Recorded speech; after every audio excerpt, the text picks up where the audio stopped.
Welcome, everybody, to Story Time. My name is Anna, and today we're reading The Tuttle Twins and the Miraculous Pencil. Ethan and Emily Tuttle had been looking forward to their class field trip for weeks. They loved experiencing new things, especially when they got to leave school for the morning. Mrs. Miner, the twins' teacher, had been helping her students understand what economy is. She taught them that an economy is just a fancy word for lots of people working together to buy and sell things. To learn more about it, Mrs. Miner decided to take the class on a field trip to a place where people make things to sell to others. She even let the students choose where they should go. They came up with several suggestions: a restaurant, a farm, a computer company, and a bakery. Fresh cinnamon rolls sounded great. After a long discussion, the class settled on a different idea. They decided they would visit a factory where the workers make things that students use, such as pens, pencils, notebooks, and rulers. Mrs. Miner hinted that they might even get a souvenir. When the bus arrived at the factory, the kids were a little disappointed. It was nothing like they imagined. One of the kids groaned. "This looks boring. There's no way anything fun happens here," another complained. "I wish we went to the cinnamon roll bakery instead." "Don't worry, kids," Mrs. Miner said. "The magic happens inside." They all shuffled inside and walked past a large room full of machines. One of the workers waved to them. The kids all stopped and pushed their noses up against the glass to get a better look.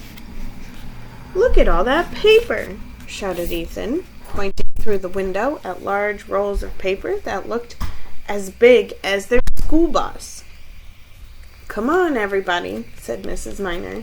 "I bet we'll get a better look at those machines a little later."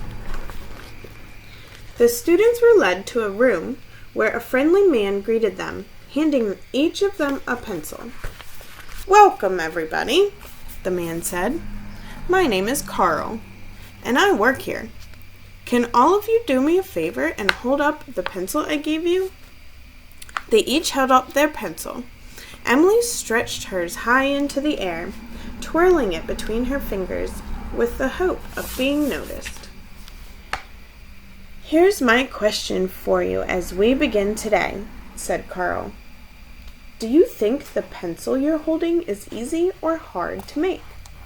A couple of kids quickly said easy, and then everybody else said the same thing, copying the student who had answered first. "Well, I'm going to make a bold claim," Carl said as he smiled. "That pencil in your hand is actually extremely difficult to make. And surprisingly enough, not a single person on the face of this earth knows how to make one."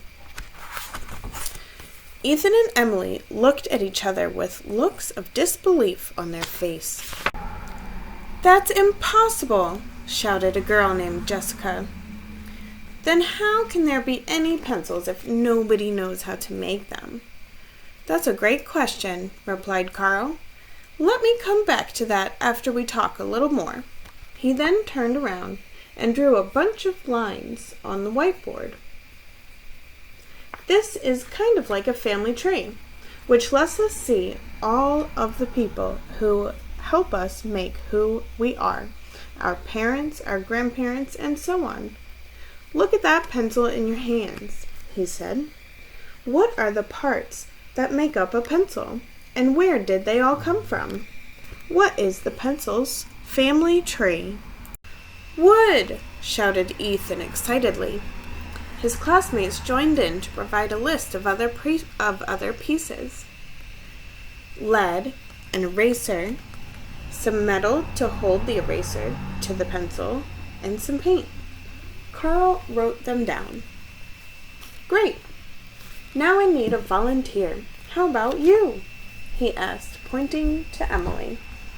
I want you to try and continue this chart. Start with the wood. Where does it come from? Emily stood up and wrote tree in one of the circles of the family tree. And how does the tree get from the forest to the factory? Carl asked. Well, some people have to cut it down, Emily said. And then they would have to put it on a truck. She wrote saw and truck on the family tree. Let's keep it going, said Carl as Emily sat down. What material would a person need to be able to make a truck? Ethan's hand shot up. You would need fuel so it could run, and lots of metal, and rubber for the tires. You'd also need rope to tie the logs to the truck, he said as Carl wrote them on the board. Does anybody know here how to make rope? Carl asked. Nobody raised their hand. Think of all the hemp plants that need to be grown to make it, and the equipment used to water those plants, and the machines built to harvest them. And all of these workers need to eat, right? Carl continued. We can't work without eating, so we have to also think of the farmers, the grocery store employees, and the cooks. We need all those things to make a pencil. A pencil? One of the students asked. Nope. We need all those things and many more, just to get the wood for the pencil, Carl said with a chuckle. The students were amazed. Now they were beginning to understand that making a simple pencil was not so simple at all. Now let's learn about the other parts of the pencil's family tree, Carl said. Carl started a video chat with a smiling woman who waved to the children. This is Mary, everybody. She's in charge of buying the best materials from all over the world for us to use. Wow, where are you, Mary? Asked Emily. Well, I usually work in London, she responded, but today I'm in South Korea to inspect some graphite we want to buy to make pencil lead. What's so special about South Korea? Carl asked her. Why don't we buy it from somewhere else? That's an important question, Mary said. We want to sell our pencils at a low price, so we have to find the best materials at the least expensive prices, wherever that might be. This means that people all around the world compete for our business, she said.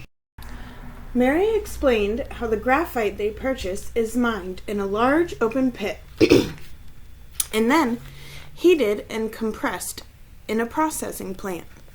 The graphite is then packaged and shipped to another factory to be mixed with clay, wax, and chemicals.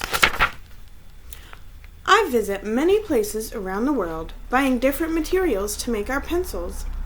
The yellow paint, called lacquer, is made from castor oil, which comes from plants grown in India, Mary said. To make our erasers, we buy rapeseed oil from Indonesia and oil from rubber trees grown in Africa. We also use pumice from Italy to make them gritty, so they work better, she added. The ferrule is the small piece of metal that helps secure the eraser to the pencil, Mary explained. We cut them up from sheets of brass we buy from people who mine the zinc and copper ore. They melt the metals, mix them together, and press them into sheets for us to use.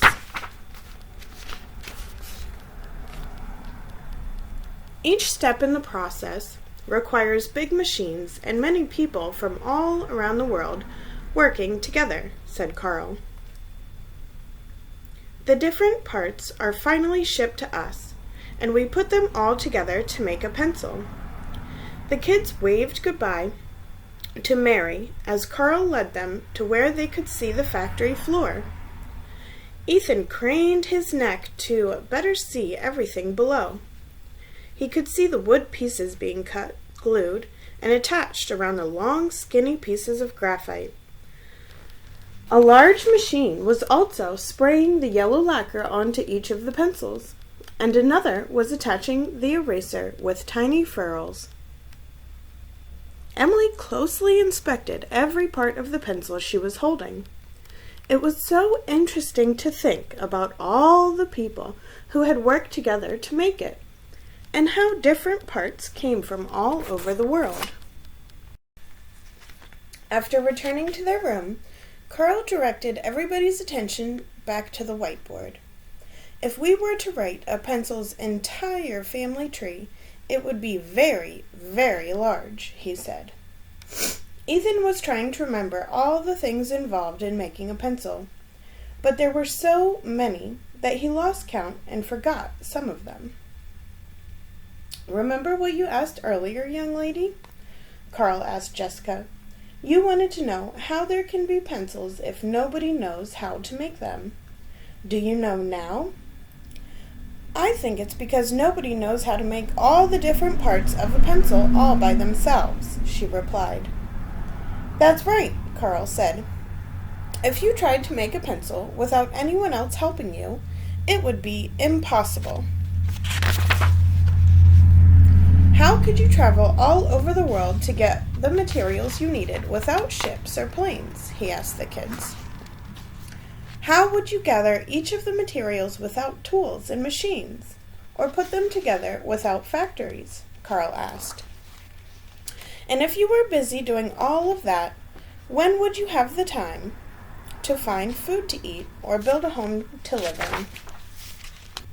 Carl stretched his arms out to say, "That's why it takes millions of people working together. People who don't speak the same language, who practice different religions, who live in different countries, and who will never even meet one another."